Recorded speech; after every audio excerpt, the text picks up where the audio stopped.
بس ایک خامی جو ان میں سجیلا کی شادی کی عمر کو پہنچنے پر ظاہر ہوئی تھی وہ یہ تھی کہ وہ خاندان کے معاملے میں بہت حساس تھے۔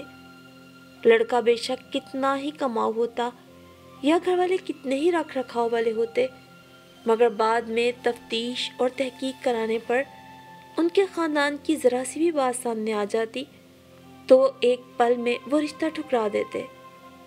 یوں سجیلا عمر کے 26ویں برس میں تھی اور اب تک ان گنت رشتے ابا کے معیار پر پورا نہ اترنے کے باعث آ کر واپس بھی جا چکے تھے۔ اب تو سجیلا چڑھنے لگی تھی کہ آنے والوں کی خاطر مدارت میں ہلکان ہونے کے بعد نتیجہ وہی ڈھاک کے 3 پات۔ ابا کو کوئی نہ کوئی عیب نظر آ ہی جاتا اور یوں وہ رشتہ واپس ہو جاتا۔ جھاڑو لگاتے ہوئے سجیلا کو یاد آیا کہ کوئی مہینہ بھر پہلے ایسا ہی ایک دن تھا۔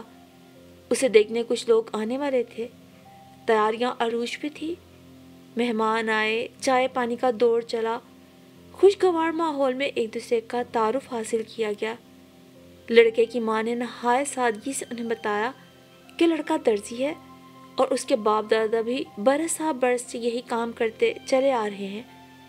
ابھی وہ لڑکے اور اس کے آباء و اجداد کے اس ہنر میں مزید ستارے ٹانکنے ہی والی تھی کہ ابا بھڑک اٹھے۔ درزی کے نام پر ہی ابا کے ماتھے کی رگیں تن گئیں۔ لڑکے کے گھر والے ایک دم گھبرا گئے۔ اماں نے بڑی مشکلوں سے ابا کو کمرے سے باہر بھیجا اور لڑکے کے گھر والوں سے معذرت کی۔ رشتہ ہو نہ ہو مگر گھر آئے مہمان کی عزت بہرحال فرض ہے۔ ابا کے سارے اصول بس اسی ایک نقطے پہ آ کے ختم ہو جاتے تھے۔ پھر تو کہاں کا اخلاق اور کہاں کی خاطر تواضع۔ کچرا سمیٹتے ہوئے سجیلا کو ایک اور دن یاد آیا۔ وہ رشتہ ساتھ والی خالہ زبیدہ کے توسط سے آیا تھا۔ اس دن بارش ہوئی تھی۔ جب مہمان گھر پہنچے تو لڑکے کی بڑی بہن کا جوتا گلی میں کھڑے پانی میں بھیگنے کی وجہ سے اکھڑ گیا تھا۔ بارش کو بھی آج ہی ہونا تھا۔ آپ کا جوتا؟ اماں نے ازراہ ہمدردی ان سے کہا۔ لڑکے کی بہن نے ان کی بات بھی پوری نہیں ہونے دی اور کہکا لگا کر بولی، ارے خالہ، جوتے کا کوئی غم نہیں، ذرا سا اکھڑ ہی تو گیا ہے، شکیل 2 سلائیاں لگا دے گا تو جوتا پھر سے نیا کا نیا۔ شکیل اس لڑکے کا نام تھا جس کا رشتہ سجیلا کے لیے آیا تھا۔ ابا کے کان فوراً کھڑے ہوئے۔ جی کیا مطلب؟ جی خالو جان، شکیل میرا بھائی، وہ جوتے مرمت کرتا ہے نا، اب تو اس نے دکان بھی بڑی لے لی ہے، وہی چوک کے دائیں طرف اچھے سے اچھے برانڈوں کی کاپیاں بناتا ہے۔ اس کے ہاتھ میں ایسا ہنر ہے کہ بڑی سے بڑی جوتے کی دکان کے جوتوں کو بھی مات دے۔ مہنگے سے مہنگا جوتا شکیل کی دکان پہ سستے داموں مل جاتا ہے۔ لڑکے کی بہن ذرا گڑبڑا کے بولی۔ بس پھر تو ابا کے ضبط کی انتہا نہ رہی، وہیں شروع ہو گئے۔ یہ زبیدہ سے تو ہم بعد میں نمٹیں گے، سمجھا ہے کیا ہے مجھے اور میری بیٹی کو؟ ہر ایرا غیرہ منہ اٹھائے رشتہ لے کر چلا آتا ہے۔ چوک میں موچی کی دکان، لا حول ولا، یہی رہ گیا تھا میری بیٹی کے لیے۔ ابا کے تیور دیکھ کر مہمان تو رفو چکر ہو گئے اور اماں اپنا سر پکڑ کے بیٹھ گئی۔ اندر بیٹھی سجیلا کو اس وقت ہنسی آ گئی تھی اور ہنستے ہنستے ہی اس کے دل میں ایک لمحے کو خیال آیا، کوئی بھی پیشہ گھٹیا نہیں ہوتا، رشتہ کرنے نہ کرنے کا اختیار تو اپنے پاس ہے، لیکن کسی کے کام کو اس طرح گھٹیا کہنا اور اس بنیاد پر اسے بے عزت کرنا، اللہ معاف کرے ابا کو، کہیں اللہ کو یہ بات ناگوار نہ گزرے، اللہ نہ کرے۔ سجیلا کو جھرجھری سی آ گئی۔ اس دن کی بات کو اب بھی سوچ کے وہ جیسے دل ہی دل میں کانپ گئی تھی۔ اپنے ابا کا یہ روپ اس نے بھی ابھی دیکھنا شروع کیا تھا جب اس کے لیے آئے روز کوئی نہ کوئی رشتہ آ رہا تھا۔ زندگی بھر تو وہ اپنے ابا کو بہت دیندار سلجھا ہوا ہی سمجھتی رہی تھی۔ ابا کے اندر کی سوچ تو اب ظاہر ہونا شروع ہوئی تھی۔ اور پھر 3 بجے کے قریب ابا لدے پھدے گھر میں داخل ہوئے۔ سجیلا نے دوڑ کر لفافے ان کے ہاتھ سے لیے اور کچن میں لا کے رکھ دیے۔ پہلے ابا کو کھانا گرم کر کے دیا اور پھر اندر آ کر لفافے کھول کے دیکھنے لگی۔ اتنے میں ابا کی آواز آئی، بیٹا 3 بج چکے ہیں، بس وہ لوگ آتے ہی ہوں گے، حاجی صاحب کا فون آیا تھا، میرے پاس کے وقت کے بہت پابند ہیں وہ لوگ، دیے گئے وقت سے تاخیر نہیں کریں گے، اپنی اماں کو بتا دو۔ سجیلا کے چہرے پہ مسکراہٹ پھیل گئی۔ اماں تو غسل خانے میں تھی، اسے چیزیں دیکھنا شروع کی۔ گرما گرم پیزا، پیٹیز، کیک، دہی بھلے اور چکن رول۔ بھائی واہ، مزہ آ گیا ابا۔ سجیلا بچوں کی طرح خوش ہو رہی تھی۔ گھر میں اماں نے پکوڑے اور ٹرائفل بنایا تھا۔ سب چیزوں کو سیٹ کرنے کے بعد وہ اپنے کمرے میں آ گئی۔ کپڑے استری ہوئے رکھے تھے، بس نہا کے تبدیل کرنے تھے۔ میک اپ وغیرہ کے چکر میں وہ کبھی نہیں پڑی تھی۔ یوں بھی اسے میک اپ کی بہت زیادہ ضرورت بھی نہیں تھی، سو تیاری مکمل ہی تھی۔ کچھ ہی دیر میں دروازے پہ بیل ہوئی۔ ابا خود استقبال کے لیے گئے تھے۔ وہ جس گرم جوشی کے ساتھ مہمانوں کو اندر لا رہے تھے وہ سجیلا کو بے چین کر رہی تھی۔ لگتا ہے حاجی صاحب نے پہلے ہی ٹھیک ٹھاک معلومات فراہم کر دی ہیں، ابا کو کافی تسلی میں لگ رہے ہیں۔ سجیلا نے دل ہی دل میں سوچا، حاجی صاحب ابا کے پرانے جاننے والے تھے، یہ رشتہ انہوں نے ہی تجویز کیا تھا۔ خیر ابا انہیں اندر لے آئے، بڑے اتفاق سے بٹھایا۔ اماں بھی بھاگم بھاگ اندر پہنچ چکی تھی۔ اندر سے آنے والی آوازیں بتا رہی تھیں کہ رشتہ کسی درزی، موچی یا کمہار کا نہیں تھا۔ سجیلا کو عجیب سی بے چینی ہونے لگی، نہ جانے کیوں، اور یہ بے چینی اس وقت بڑھ گئی جب وہ چائے لے کے اندر گئی۔ بظاہر سب کچھ بہترین تھا۔ آنے والوں میں 2 خواتین تھیں جو غالباً لڑکے کی ماں اور بھابھی تھیں، اور ایک صاحب جو لڑکے کے والد تھے۔ سجیلا سلام کرنے کے بعد فوراً چائے سرو کرنے لگی۔ شاید وہ زیادہ دیر یہاں رکنا نہیں چاہتی تھی۔ خواتین نے اس سے 1-2 رسمی سی باتیں پوچھی۔ ان کی نگاہوں میں اس کے لیے واضح طور پہ پسندیدگی تھی۔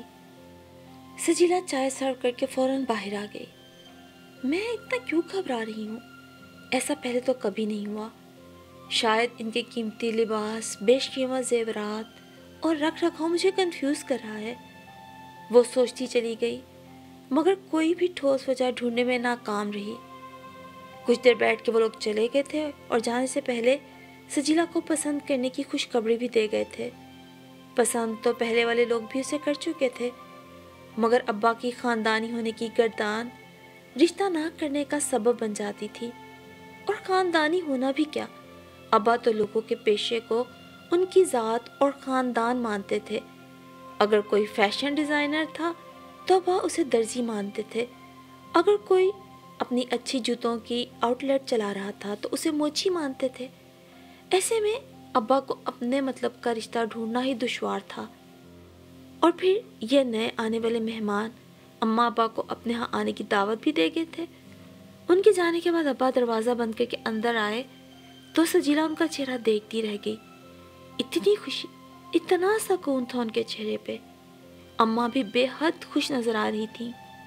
بھائی یہ ہوئی نا بات، کیسے نفیس وفادار لوگ تھے، ماشاءاللہ۔ خاندانی لوگوں کو اپنے منہ سے بتانا نہیں پڑتا، ان کا اٹھنا بیٹھنا، گفتگو کرنا، ہر انداز بتاتا ہے۔ دیکھا تھا ان کے بولنے کا انداز، بیٹھنے کا طریقہ کیسا متاثر کن تھا۔ واہ، دل خوش ہو گیا۔ بس میں اپنی بیٹی کے لیے ایسا ہی رشتہ چاہتا تھا۔ دیکھ لو سجیلا کی اماں، تم مجھے ٹوکتی تھی نا، بھائی میں اپنی بیٹی کا برا تو نہیں چاہتا تھا نا، بس اتنی سی خواہش تھی کہ لوگ خاندانی ہوں، لڑکا اچھے کام سے لگا ہو، کم از کم کسی سے متعارف کرواتے وقت شرمندگی تو نہ ہو۔ بس اللہ کا کرم ہوا ہے سب، ورنہ تو وہی 2 ٹکے کے کام کرنے والے۔ ابا کی سوئی پھر سے وہیں جا ٹکی تھی۔ سجیلا کا دل زور سے دھڑکا تھا۔ اماں ابا کے لڑکے والوں کے گھر سے ہوں آنے کے بعد باقاعدہ طور پہ ہاں کر دی گئی تھی۔ اس کے ساتھ ہی شادی کی تیاریوں کا سلسلہ بھی شروع ہو گیا۔ کپڑے، زیور، جوتے، برتن اور دوسری چھوٹی چھوٹی سینکڑوں چیزیں۔ لڑکا ایک فرم میں اعلیٰ عہدے پہ فائز ہے، اپنا الگ گھر، ذاتی گاڑی وغیرہ وغیرہ۔ ابا ہر آئے گئے کے سامنے وہی رٹے رٹائے جملے خوش ہو کر دہراتے۔ کوئی دل سے مبارکباد دیتا تو کوئی حیرانی سے تبصرہ کرتا، شکر ہے جناب آپ کا دل بھی کسی رشتے پر راضی ہوا، ورنہ سجیلا کی عمر تو نکلی جا رہی تھی۔ ارے بھائی، حسب نصب بھی کوئی چیز ہوتی ہے، اب میں کیا اپنی بیٹی کا ہاتھ کسی للو پنجو کے ہاتھ میں تھما دیتا؟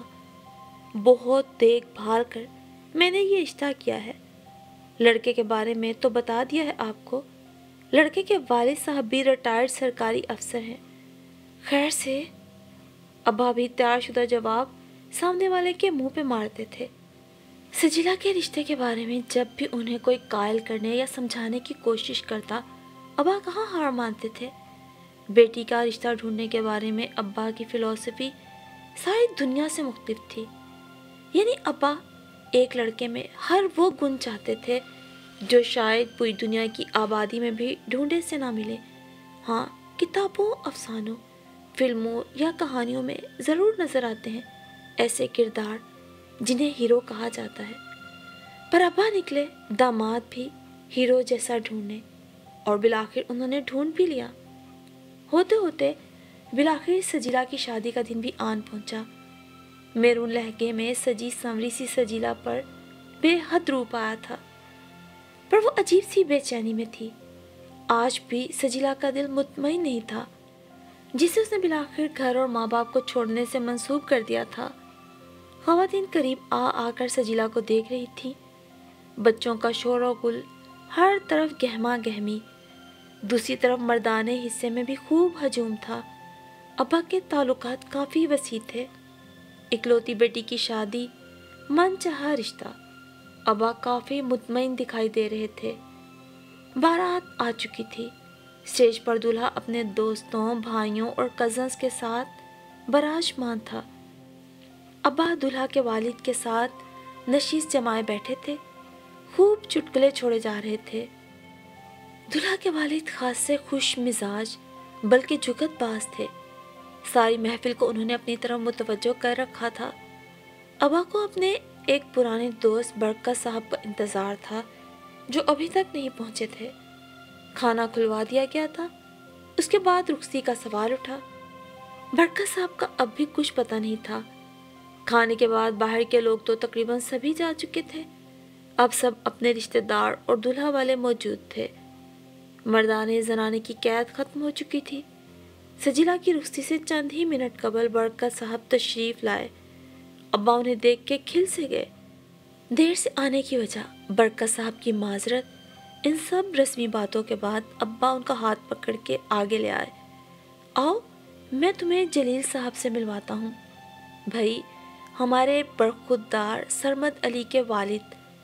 برکت صاحب کی نظر جو ہی جلیل صاحب کے چہرے پہ پڑی تو وہ فوراً چلا اٹھے۔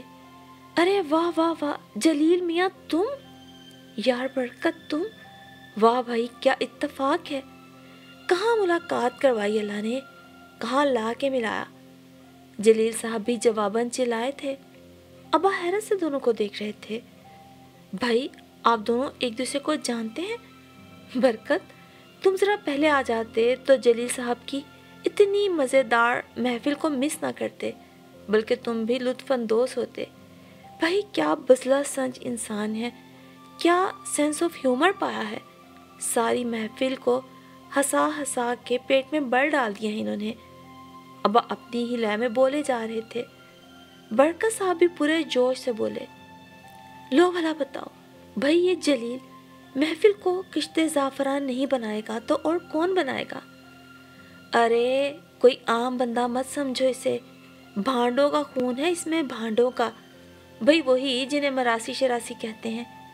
یار تم نہیں جانتے، اس کے ابا جی اور دادا جی ایسی جگتے مارتے تھے، اپنے زمانے کے ایسے اعلیٰ قسم کے بھانڈ تھے کہ ان کی مثال نہیں تھی۔ یہ تو جلیل نوکری میں الجھ گیا، سرکاری نوکری کیا ملی، اپنا پشتوں کا کام چھوڑ کے نوٹ گننے میں لگ گیا۔ اور پھر کیا، آہستہ آہستہ ان کا خاندانی پیشہ بھی اندھیرے میں ڈوبتا چلا گیا۔ ویسے یار جلیل، اگر آج بھی تجھ میں اتنا ٹیلنٹ ہے تو بھائی میں تو یہی کہوں گا، تو نے اپنا خاندانی پیشہ مٹی میں رول دیا۔ پتہ ہے آج کل یہ بھانڈ شانڈ کتنے مشہور ہو گئے ہیں، باہر کے ملکوں میں جا کر شو کرتے ہیں اور کتنا کما رہے ہیں۔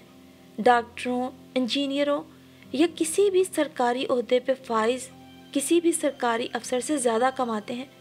بھائی ان کا تو ایک شو لاکھوں میں ہے، اور یہ جو ٹی وی پہ بھانڈ بیٹھے ہیں، کبھی ان کی تنخواہیں تو سنو، تمہارا تو منہ کھلے کا کھلا رہ جائے گا۔ تھوڑی ہمت کرو نا تو اپنے آبا کے کام کو پھر سے جاری کر لو۔ ویسے یہ سب چھوڑ، یہ بتا رہا تو کہاں اتنا عرصہ؟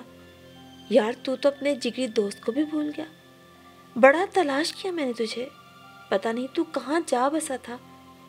برکھا صاحب اپنے جوش میں ابا کے چہرے کی طرف دیکھنا بھی بھول چکے تھے۔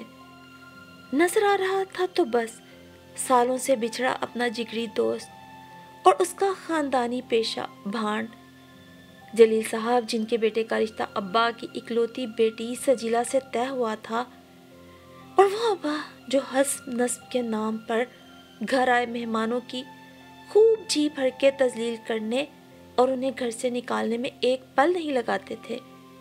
شاید اللہ کو ان کا تکبر اور غرور پسند نہیں آیا تھا۔ ساری عمر ذات برادریوں اور خاندانی ہونے کو پرکھتے ہوئے آج جب دھوکہ کھانے پہ آئے تو کتنے آرام سے دھوکہ کھا گئے۔ آج وہ اس نام نسب کے نام پر ہار چکے تھے۔ سجیلا نے نظریں اٹھا کر دیکھا، ابا کا چہرہ دھواں دھواں ہو رہا تھا، وہ بالکل خاموش تھے، جبکہ اماں بھی پتھرائی ہوئی نظروں سے انہی کی طرف دیکھ رہی تھی۔ شاید دل ہی دل میں خوف زدہ تھیں۔ ابا سے کسی کو کوئی بھی توقع تھی، وہ کسی وقت کچھ بھی کر سکتے تھے۔ عموماً اصولوں کے نام پر جینے والے لوگ ایسے ہی ہوتے ہیں، اصول کرتے خوف خدا بھی ان کے دل سے جاتا رہتا ہے۔ اس کے ابا بھی کچھ ایسے ہی ہو چکے تھے۔ سجیلا نے اپنی نظریں دوبارہ جھکا لی، وہ اپنے ابا سے کچھ بھی توقع کر سکتی تھی۔ بڑا بول، تکبر، اللہ کی ناراضگی، پکڑ، سزا، سر جھکائے بیٹھے وہ اس سے آگے کچھ نہیں سوچ سکی۔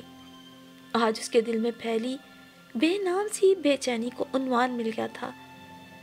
پنڈال میں برکھا صاحب اور جلیل صاحب کے بے تکلف کہکہے اور مذاق اب بھی گونج رہے تھے۔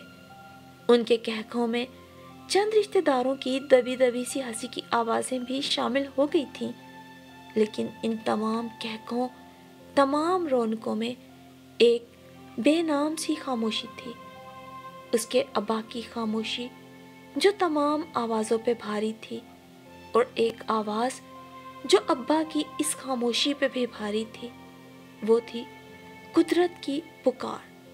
جب قدرت اپنا کوئی فیصلہ کرتی ہے تو انسان کی بنی بنائی تمام تدبیریں کیسے اس کے منہ پہ مارتی ہے، یہ سجیلا کو آج بہت اچھی طرح سے سمجھ آ گیا تھا، اور وہ چاہتی تھی ابا بھی اب یہ سب سمجھ جائیں کہ بے شک خدا نے تمام انسانوں کو ایک ہی جیسا بنایا ہے، کسی گورے کو کالے پر، کالے کو گورے پہ کوئی برتری نہیں۔ یہ ذات برادریاں، یہ تو بس دنیا میں پہچان کے طریقے ہیں، ان کی بنیاد پر انسانوں کو ٹھکرانا بے شک اللہ کی تخلیق کو ٹھکرانے کے مترادف ہے۔ اور سجیلا کی یہ کہانی آج کے ہر گھر کی کہانی ہے، جہاں لوگ اپنے بیٹوں یا بیٹیوں کے لیے بڑ تلاش کر رہے ہیں، تو جانے کیوں وہ بھی سجیلا کے ابا والی ہی غلطی کر بیٹھتے ہیں۔ اتنا غرور، اتنا تکبر، نتیجہ وہی، دھاک کے 3 5۔